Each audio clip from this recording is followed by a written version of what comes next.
Everyone, good morning. তো সকাল থেকে আজকে প্রচুর কাজ হয়ে গেছে।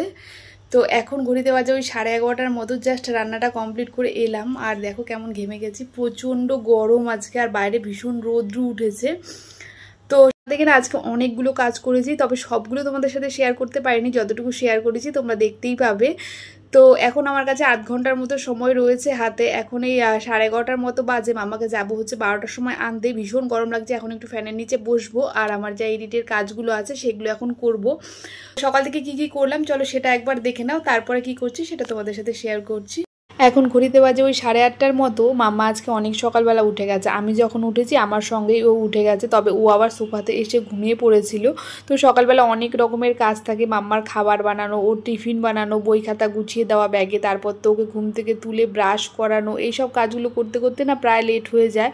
তো সেই কারণে সকালবেলা খুব একটা ভিডিও আমি করতে পারি না। যেদিন অনেকটা হাতে সময় থাকে সেদিন একটু করার চেষ্টা করি। তারপর চলে গেছিলাম মাম্মাকে স্কুলে ড্রপ করতে। আজকে ওর পাপা ওকে ভেতর পর্যন্ত ছেড়ে দিয়েছিল, আমি আর গাড়ি থেকে নামিনি। তারপর আমি বাড়ি চলে এসেছিলাম, এসে নিয়ে এখানে রান্নাঘরের কাজবাজ শুরু করে দিয়েছিলাম। এখানে দেখো আজকে 2 রকমের মাছ রান্না করব। এখানে কিছু কাতলা মাছ নিয়ে নিয়েছি আর তার সাথে নিয়েছিলাম পার্শে মাছ।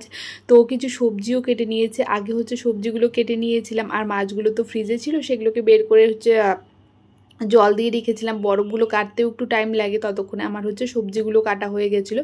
তো সব রকমের সবজি দিয়ে হচ্ছে বড় মাছটা রান্না করব, মানে কাতলা মাছটা, আর ছোট মাছগুলো দিয়ে হচ্ছে সর্ষে পোস্ত দিয়ে রান্না করব। এতগুলো মাছ তো আর একবারে ভাজা যাবে না, সে কারণে বড় মাছগুলো আগে বসিয়ে দিয়েছি, তারপরে হচ্ছে ছোটোগুলোকে ভাজবো। তো বড়গুলো ভাজা হয়ে যাওয়ার পরে এখানে হচ্ছে তরকারিটা বসিয়ে দিচ্ছিলাম।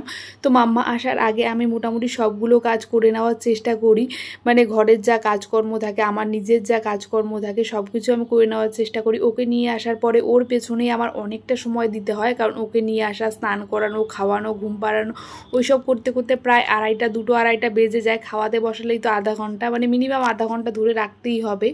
তো সেই কারণে না অনেকটা লেট হয়ে যায়, তারপরে আমার কাজগুলো করার সময় অনেক লেট হয়ে যাবে।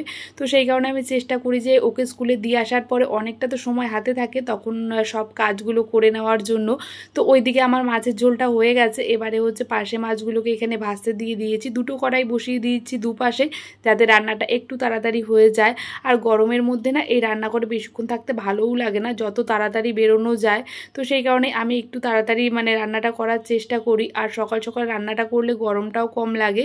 সবকিছু মিলিয়ে সকাল সকাল কাজগুলো করে নিলে আমার সুবিধা হয়। তো সেই কারণে সব কাজ আমি সকালবেলায় করার চেষ্টা করি। এইদিকে আমার মাছগুলো ভাজা হয়ে গেছে, আর এইদিকে দেখো সর্ষে পোস্ত পাউডারটাকে হচ্ছে একটু হচ্ছে নুন দিয়ে মিশিয়ে রাখছিলাম। তবে না আমার হাতে এই রান্নাটা খুব একটা ভালো হয় না, আমি খুব একটা করি না এই সর্ষে পোস্ত দিয়ে রান্না, বিশেষ করে তো এই মাছ রান্না। অন্য সব মানে ওই হয় না, অনেক সময় পুঁই শাক তরকারির মধ্যে দিচ্ছি বা কচুর লতির মধ্যে অল্প সর্ষে পোস্ত দিয়ে করছি, আর সেটা ভালো হয় খেতে। কিন্তু এইরকম ওই নর্মাল শুধু মাছ দিয়ে সর্ষে পোস্ত আমার কাছে একদমই ভালো হয় না, আমি করি না, খুব কম। মানে সেদিন নিয়ে এসেছিলো, বলেছিল যে সর্ষে পোস্ত দিয়ে খাবে, সেই কারণে করার চেষ্টা করছিলাম। তবে না খেতে খুব একটা ভালো হয়নি, আমি তোমাদের এখন বললাম। কারণ ভিডিওটা আমি যখন করেছিলাম তার 2-3 দিন পরে হচ্ছে আমি এডিট করছিলাম। আমি অনেক দিন আগে ভিডিওগুলো করে রাখি, তারপর এডিট করতে আমার টাইম লাগে, কারণ সচরাচর সবসময় সময় হয় না এডিট করার।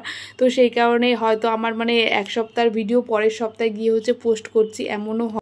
আমি যেহেতু মাঝে মাঝে কিছু রান্নার ভিডিও পোস্ট করি, তখন না অনেকে কমেন্ট করে বলে কি আজকে এটা রান্না করছিস, তবে আসবো। তখন মানে বলতে হয় যে এই ভিডিওটা অনেক দিন আগের। তো এরকমই হয়, আমি অনেক দিন আগে ভিডিওগুলো করে রাখি, তারপর আস্তে আস্তে এডিট করে সেগুলোকে হচ্ছে পোস্ট করি। তোমাদের সাথে কথা বলতে বলতে পৌঁছে গেছি মাম্মা স্কুলে। আর গরমটা এমন লাগছে, মনে হচ্ছে কি আমার পাশে কেউ আগুন ধরিয়ে দিয়েছে। আগুনের যে গরম হাওয়াটা, সেই রকম লেভেলের গরমটা লাগছে। তো এখন যেহেতু স্কুলের টাইম হয়ে গেছে ছুটির, আর হচ্ছে 5 মিনিটের মধ্যে হচ্ছে স্কুল ছুটি হয়ে যাবে, সেই কারণে দেখো স্কুলের বাসগুলো সব রেডি হয়ে গেছে। যেই সব বাচ্চারা বাসে করে বাড়িতে যায় সেই সব বাচ্চাদের তো আগে ছেড়ে দেয়, মানে একসাথেই নিচে নিয়ে আসে, তবে হচ্ছে ওদের আগে হচ্ছে বাসে তুলে দেয়, তারপরে হচ্ছে যারা এমনি যায় সেই সব বাচ্চাদের ছাড়ে। তো সেই কারণে সব বাচ্চাগুলো স্কুলের গেটের সামনে হচ্ছে লাইন দিয়ে দাঁড়িয়ে রয়েছে। আর মামাকে নিয়ে চলে এসেছি, আমরা অটোতেও উঠে পড়েছি। এখন যাব বাড়ির দিকে। স্কুলে এতক্ষণ থাকবে, তখন জল খেতে ইচ্ছে করে না, যেই মানে বেরোবে স্কুল থেকে তেমনি ওর জল খেতে ইচ্ছে করবে, অনেক কিছু পেয়ে যায় তখন। তো তারপরে এখন যাচ্ছি বাড়ির দিকে। তো বাড়িতে পৌঁছে যাওয়ার পরে দেখছি কি লিফটের কাজ হচ্ছিল নিচে, তো হয়তো কিছু হয়েছে সেই কারণেই। তারপরে এই যে এতগুলো সিঁড়ি বেয়ে বেয়ে এখন উপরে উঠছি, এত পরিমাণে গরম লাগছে, তার মধ্যে এতগুলো সিঁড়ি উঠতে যা কষ্ট হচ্ছে। সিঁড়ি দিয়ে নামতে ভালো লাগে, কিন্তু এতগুলো সিঁড়ি উঠতে একদমই ইচ্ছে করে না। তার মধ্যে এই মাম্মাকে নিয়ে এসেছি, এত গরম। মাম্মা একটা করে সিঁড়ি উঠছে আর বলছে মাম্মা পায়ে ব্যথা করছে, পায়ে ব্যথা করছে। সত্যিই পায়ে ব্যথা করে, আমাদের বড়দেরই যেমন পায়ে ব্যথা করে, ও তো ছোটো বাচ্চা মানুষ। বাড়িতে আসার পর মাম্মার জুস আরও বেড়ে গেছে। এবার ও তোমাদের একটা গান শোনাবে, এবার শুনে নাও ওর গানটা, এবার করো।